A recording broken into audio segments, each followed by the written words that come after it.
اهلا حبيباتي، كنتمنى تكونوا بخير وعلى خير وانتم كتشاهدوا هذا الفيديو ديال اليوم غنشارك معكم مشروب سحري ممكن يستعملوا نساء ورجال وكذلك الاطفال، الناس اللي كيعانيوا من العطس والالم في الراس، كذلك الالم في الراس، الم في الصدر والحمى الشديده. غادي نتخلصوا منه بهذا المشروب بجوج مكونات فقط لا غير. غادي نتحصلوا على مشروب اللي غيعالجكم علاج تام باذن الله تعالى. كيف ما كتعرفوا هذا المشروب راه رائع، يقوي الجهاز المناعة الناس اللي ما مرضش، وقاية خير من العلاج. وما تبخلوش عليه واحد اللايكات فضلا وليس امرا، وهذا الفيديو ان شاء الله يوصل لعدد اكبر من الناس. وهذا المشروب اللي تشافوا عليه الناس بزاف، الفضل ليا وليكم، وان شاء الله يوصل هذا الفيديو للناس اللي محتاجين هذا المحلول او المشروب. هذا المشروب الطبيعي اللي تشافوا عليه كثير من الناس، وعن تجربة شخصيا. هذاك الشيء علاش كنتحدث. من الأحسن تابعوا معايا الفيديو من الأول حتى الآخر. ودابا غندوزو المكونات الوصفة. وهاد الوصفة راها فعالة إن شاء الله، وكنتمنى من الله يشافي الجميع يا رب العالمين. وكنتمنى يا ربي يشافي الجميع ويحيد علينا هاد المرض هذا، وهاد المرض هذا اللي غير العالم بأكمله. وانتم عارفيني علاش كنتحدث. واليوم غادي نشارك معكم هاد الفيديو هذا رحمة للوالدين، وصفة عجيبة وغادي تهنيكم وغادي تشافيكم بإذن الله تعالى. كل شيء بإذن الله سبحان الله تعالى. فهاد الوصفة غتعطيكم علاج تام بدون أدوية كيماوية. وهذا المشروب الطبيعي اللي تشافوا عليه بزاف ديال الناس، فضلا وليس أمرا اضغطوا على اللايك وتفعيل الجرس باش يوصلكم كل جديد، حتى الناس اللي كيبحثوا على هاد الوصفة هذه يكون هو سبب الشفاء يا ربي. والنية أبلغ من العمل. فإذا شعرتوا بهاد الأعراض هذه اللي غنقولكم دابا، فغتاخدوا هاد الوصفة فورا وسريعا بدون أدنى تفكير. إلا كان العطس، الزكام، آلام في الرأس، آلام في الصدر والحمى، يعني 5 أشياء. إلا حسيتي بهاد الأعراض هادو اللي قلت لكم دابا، ولا غير واحد منهم، فما عليك غير بهاد الوصفة اللي قلت لكم دابا. خذوها سريعا بدون تفكير، وغنبداو على بركة الله بالوصفة ديالنا.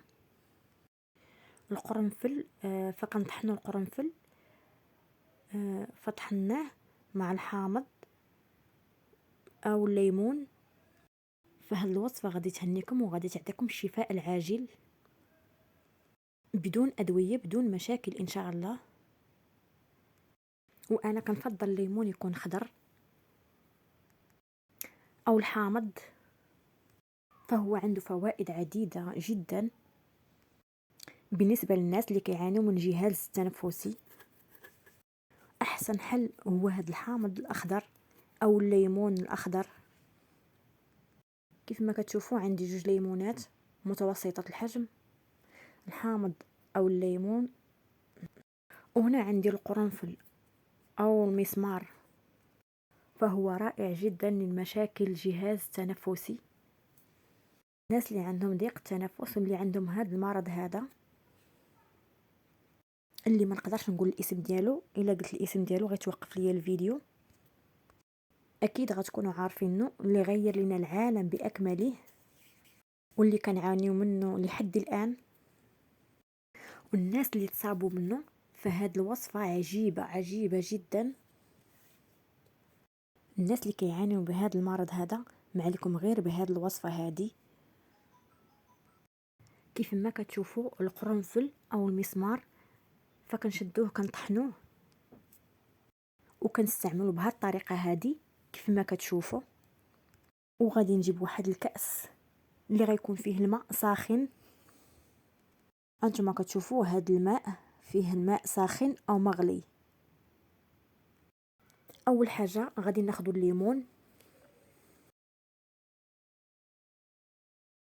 وتبعوا معايا لا فيديو من الاول حتى الاخير مرحله بمرحله بدون نقص في المقدار.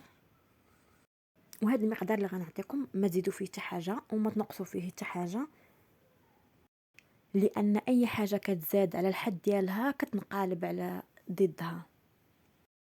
هاد الوصفه هذه كنستعملها واحد السيد الاب ديال الصديقه ديالي، كان في المستشفى، يعني الحاله ديالو صعيبه بزاف والحاله ديالو خطيره جدا، واستعمل هاد الوصفه ديال البنات لمده 5 ايام وشاف راسو ولا بخير البنات، بدون ادويه كيماويه، بدون حتى شي حاجه،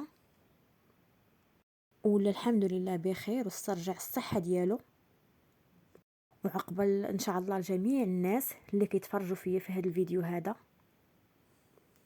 فاللي كيعرف شي شخص فيعطيه هاد الوصفه هذه، وان شاء الله غادي تشوفوا نتائج زوينه بزاف. فقط رجعوا عندي التعاليق وردوا عليا الخبر. فاي شخص جرب هاد الوصفه هذه فغيكون بخير وعلى خير باذن الله تعالى.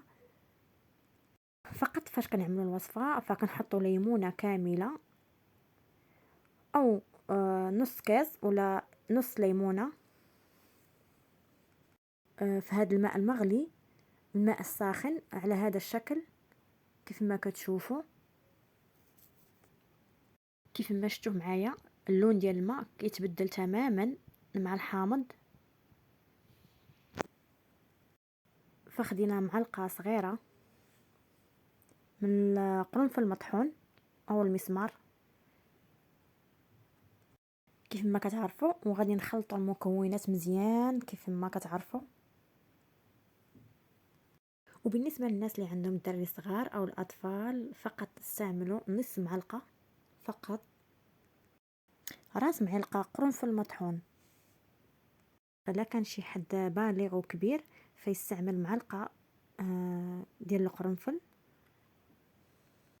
مطحون. مقدار كل مكون فمهم في هذه الوصفه هذه كيف ما كتعرفوا. وان شاء الله هذه الوصفه هذه تعطيكم نتيجه في الحد الاقصى لهذه الوصفه لمده 5 ايام. هذه كحد اقصى 5 ايام فكتعطيكم نتيجه. وكاين الناس اللي في اليوم الاول جابت معاهم هذه الوصفه نتيجه في يوم الاول وحسوا بالجهاز التنفسي ولا بخير وعلى خير. انتم راكم عارفين هذا المرض هذا اللي ما نقدرش نقول الاسم ديالو باش ما يتوقفش لي الفيديو. للضيق التنفسي احسن حل ليه هو هذا المشروب. فمن اول استعمال فكتحسوا بالجهاز التنفسي ولا مرتاح عندكم والحمد لله. وكاين الناس اللي شافوا من هذا المشروب على 3 ايام كيف ما قلت لكم، والحد الاقصى هو 5 ايام. فهذا المشروب الطريقه ديالو استعمال فتشربوه بعد الافطار، بعد الغداء او بعد العشاء، من بعد اي وجبه بغيتو. من بعد تشربوا كاس من هذا المشروب، كاس واحد فقط، ما تصفيه ما حتى شي حاجه، ومن الاحسن تشربوه ما تصفيه ما حتى شي حاجه. هذا المشروب هذا يتشرب وهو دافي